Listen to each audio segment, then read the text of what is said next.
He brings that type of experience to all of his training roles.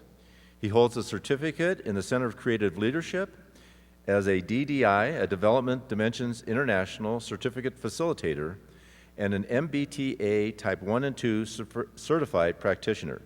Please help me in welcoming Mr. Steve Wunch.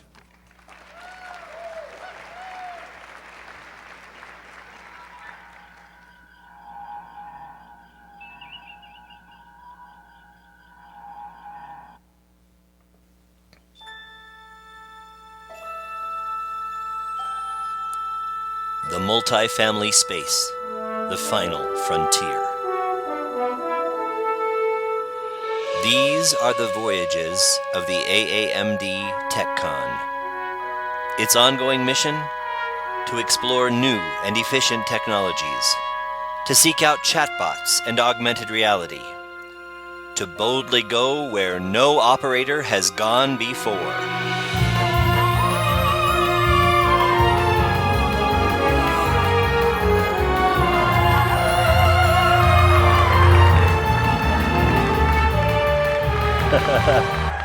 Good morning, TechCon.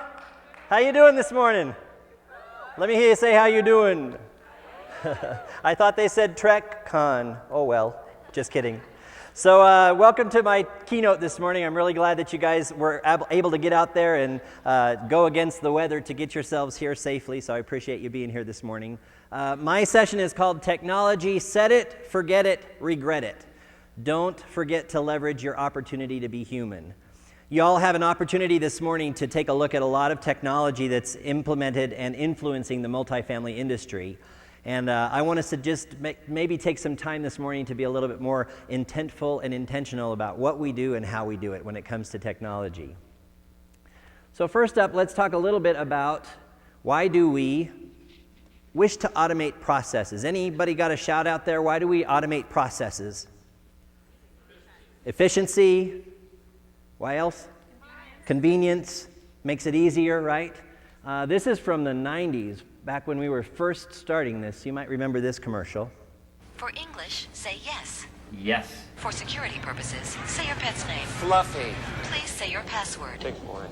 Please repeat. Big boy. Yes. For a shinier credit card, say yes. No. Yes. I don't know. For customer service, say yes. Yes. This is Ryan. Hello, I have a question about my statement. Hello? Sometimes you just want to get straight through. That's why they're... So when he finally gets in touch with a human, what happens? The signal gets lost. So I want to encourage you that as you're implementing efficiency in your process, that you remember that there's a customer on the other end of that experience, right? And we need to make sure that the experience is easy for them to do business with us, that the process is seamless, and that they don't have to go through as many loops as Big Boy did here on the screen this morning. What about this question here? Why do we encourage online payments and service requests? Any ideas around that one? Say what? To save time, yes, for the office team to save time. Why else? Trackability, we can track it, yes. It's hard to find my manager if I'm a renter sometimes, exactly. Although that's a great convenient feature, don't forget, not everybody is going to buy into that online push, right? I mean, I know companies that are rolling things out right now where they're moving to push everyone to that online system, the portal for payments and service requests. But I live in an apartment with my 85-year-old mother. Some of you may remember her from my What If session earlier this year. She's about 2 clicks away from the Antichrist, right? So she's not going to do anything online when it comes to putting her checkbook out there. So keep that in mind. We have to remember there's a human element to all the efficient processes and procedures and easy features that we're implementing for our teams to save time. We want to make sure that the team knows and understands how to implement and sell that technology to a customer, and we also want to make sure that all of our customers are comfortable and convenient with that. I remember back in the day, I used to think, man, if all my residents were night drop residents, and those of you that have been in the business long enough will remember night drops, where we used to drop our checks in the drop box. If they could all be night drop residents, I'd have a wonderful life as a community manager, because all they did was drop their check in the drop box. If they had a service request, it was usually attached to a little yellow sticky that was stuck to their check that was dropped in the Dropbox. I never saw them, never talked to them. But I didn't have a relationship with those customers either. And what that did was, when it came time to renew, there wasn't any stickiness. There wasn't any stick-to-itiveness in terms of the relationship that I'd built with them. So as you're implementing these processes and the push to online portals, service requests, and payments, remember, you've got to put yourself out there when it comes to building those relationships with your customers. Same thing holds true for our employee experience, right? A lot of that now has gone online. Some of you are using Silk Road and other online portals to onboard folks and do their I-9 paperwork and all of those things.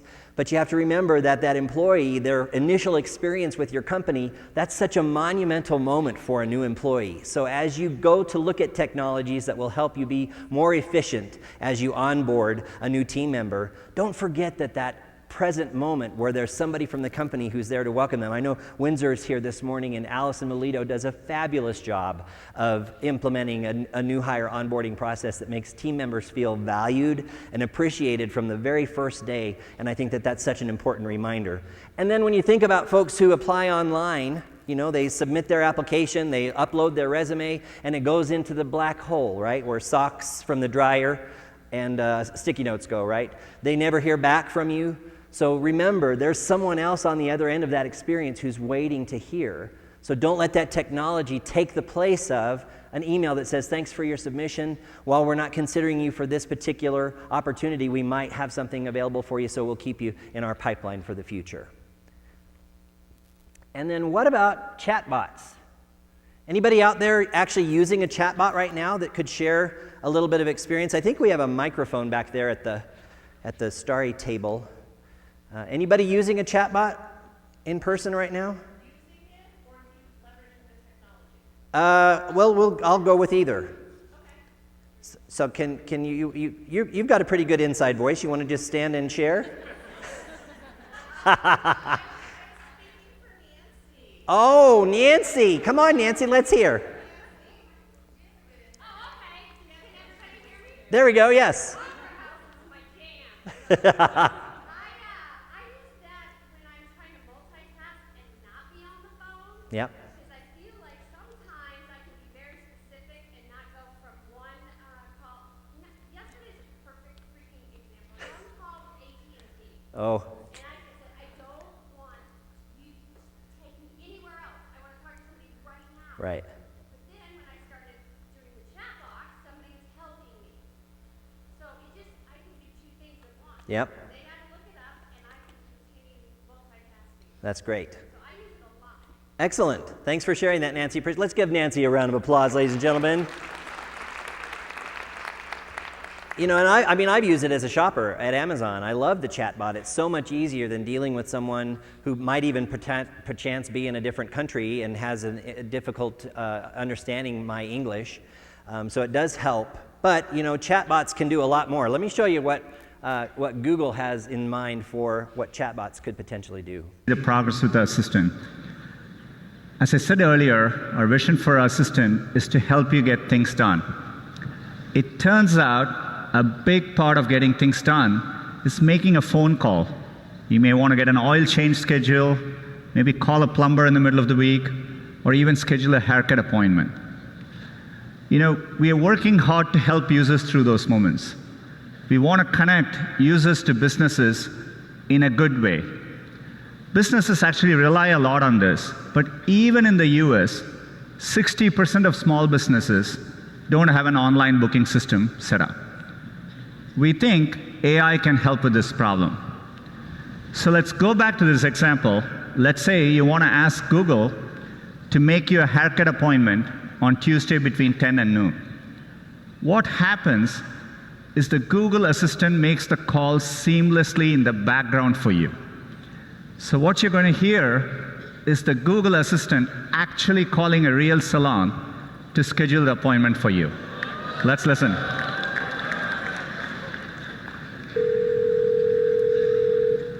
How can I help you? Hi, I'm calling to book a women's haircut for a client. I'm looking for something on May 3rd. Sure, give me 1 second. Sure. What time are you looking for around? At 12 p.m. We do not have a 12 p.m. available. The closest we have to that is a 1:15. Do you have anything between 10 a.m. and 12 p.m.? Depending on what service she would like. What service is she looking for? Just a woman's haircut for now. Okay, we have a 10 o'clock. 10 a.m. is fine. Okay, what's her first name? The first name is Lisa. Okay, perfect. So I will see Lisa at 10 o'clock on May 3rd. Okay, great. Thanks. Great. Have a great day. Bye. Wow. Isn't that amazing? Had any of you seen that before? Yeah, so that's the Google Assistant in the background when you ask the Google Assistant, make a hair appointment for me between 10 and 12 on the 3rd. That's what happens. So technology is advanced to a point, and it's going to continue to advance to a point where we can create experiences for customers where they're dealing with a virtual person and they don't even know it, because even the nuances of speech, you heard her say that back to the hair salon. So there are really cool opportunities to be leveraged. I just want us to always remember that we can't just set it and forget it. We have to make sure that people are monitoring that the system is doing what it's supposed to do the right way. The customer experience is paramount, and I know that the keynote this afternoon is going to touch on how important the customer experience is. And I just want us to remember that all this great technology that's, oh, excuse me really quick. Hello? Hello? Yes, Dana? Yes? Could you please meet me on the bridge? I'm in the holodeck talking to some friends right now. I'll be with you in just a few minutes. Sorry about that. I should have put it on Do Not Disturb. Anyway, where was I? So all of these great things that we implement that make the process easy, that seem almost like we're dealing with a real person, have an opportunity to accelerate your business results, which is very cool. I just want us to remember that that human element exists, and we don't want to forget about those customers out there. Self-tours, that's going to be one of our tech talks later this afternoon, right? Yeah. So what about that? You know, I mean, as a sales trainer, I was so mortified when I thought about self-tours, like it was like nails on a chalkboard, because I'm so into how we create that customer experience and that environment for the sale. But then I stepped back and I thought, how do I shop? I haven't been to a store in months. I order my groceries online with King Soopers app. They deliver them to my apartment. I buy stuff on Amazon. If there's an issue, I use their chat bot. So I'm buying the way our customers want to buy. So I'm hopeful that as you go to that tech talk this afternoon, that you'll learn how to leverage the idea of self-tours, whether it's putting a lockbox on a vacant unit so that someone after business hours can come and tour an apartment when it's convenient for them, not when it's convenient for us. Let me hear you say, how you doing, right? And there's processes in place to make sure that if there's any damages, we've got a credit card that we've captured, but it gives the customer a bit more control over their buying process. And I think we should be open to how that technology could potentially influence the decision of folks who are out there searching for a new home. So I'll hope to see you guys. I'll be joining you at that tech talk with, is it Allison and who else is doing that? And Jaja. Ooh, love it. Okay. Let's see, I think I've just got a couple more things. Oh yes, so you don't want to forget your opportunity to be human. You want to leverage that human, and I've got an acronym for human. The first letter stands for being helpful. We want to make sure that whatever technology we implement, it's not only helpful for the customer, but it's also helpful for the team that works on the site that's dealing with that customer experience, that it's a seamless process, that it's easy for the team to understand and implement, and that it's easy and it's very helpful for the customer in their experience. The U stands for understanding. We need to be empathetic and understand that not all customers are comfortable with technology. Not everybody's ready to click away and give you their personal digits online, and we need to make sure that we've got a plan B that will be understanding to those folks who aren't tech savvy or who are a little tech averse. And for those who are tech savvy, make sure that we understand that they need access to those programs when it's convenient for them. The M stands for being mindful. It is a home that someone is looking for in our business.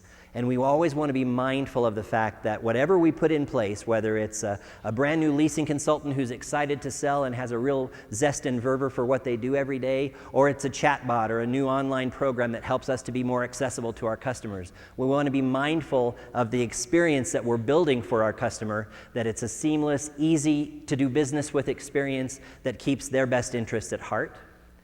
It means you've got to pay attention to both sides of the coin. You can't just set it and forget it. Make sure you're monitoring all the new processes and all the new tools that you're implementing when it comes to technology, because in a second, in a nanosecond even, something can change. Your integration can shut off for whatever reason, and leads now are going to that black hole where our socks from the dryer have gone. You've got to be attentive to the customer's needs. In whatever way that they need you to meet them, be sure that you're able to meet them on their terms. And then the last piece, the N, is to be involved. It's easy to think about technology taking away jobs. I've even heard leasing consultants say, oh, we won't even have jobs in the near future. Well, if you're not careful, you might not, because if a chatbot can have a better conversation with a customer than you can, that could potentially be an issue. But you want to be involved. For example, let me show you. There's a great opportunity to leverage the Google Translate, especially now with the Google Hub. Let me show you what Google shows us for how this was used in a hotel in hospitality.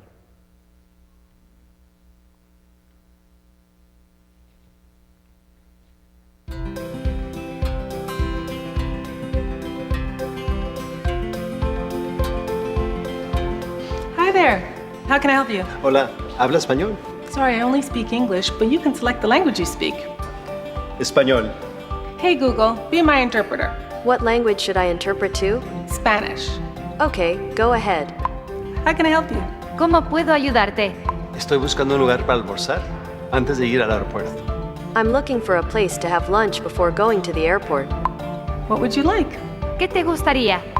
Quizás una pizza o una ensalada. Pizza or salad? There's a great place around the corner. You can take the train from there to the airport. Hay un buen lugar a la vuelta de la esquina. Puedes tomar el tren desde allí hasta el aeropuerto. Perfecto.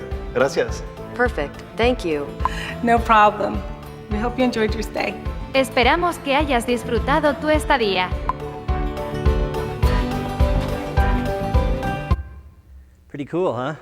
I mean, think about how many communities we have where we've got English as a second language for a good majority of the residents who live there. How that tool could really create an experience for the customer that's amazing. But you notice how Isabel stayed locked and loaded. She didn't just say, talk to the machine, it'll get you what you need, right? She stayed locked and loaded, and she leveraged her opportunity to be involved in that interaction with the customer. So at the end of the day, it's your choice. My name is Steve Wunch. I'm an independent consultant, and I'm available for weddings, bar, bat mitzvahs, and birthdays. Thank you so much for coming this morning. I hope you have a great time at TechCon today.